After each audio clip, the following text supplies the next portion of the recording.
ભરૂચ જિલ્લાના આમોદ પોલીસ મથકે રક્ષાબંધનના પવિત્ર પર્વની ઉજવણી કરવામાં આવી હતી।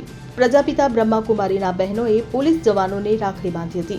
નાયબ પોલીસ અધિક્ષક PL Chaudhary, police inspector Raju Karamtiya સહિત પોલીસ જવાનો અને મહિલા પોલીસને કુમકુમ તિલક કરી જમણા હાથે રાખડી બાંધવામાં આવી હતી।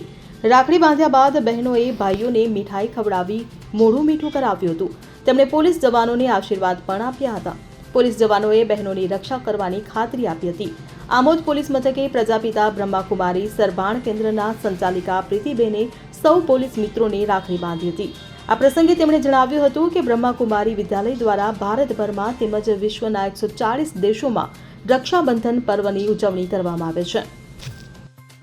Bureau report CN24 news. હવે જુઓ દેશ દુનિયાની તમામ ખબરો તમારી આંગળીના ટેરવે। ઉઠાવો મોબાઈલ અને Google Play Store પરથી ડાઉનલોડ કરો અમારી CN24 ન્યૂઝ મોબાઈલ એપ।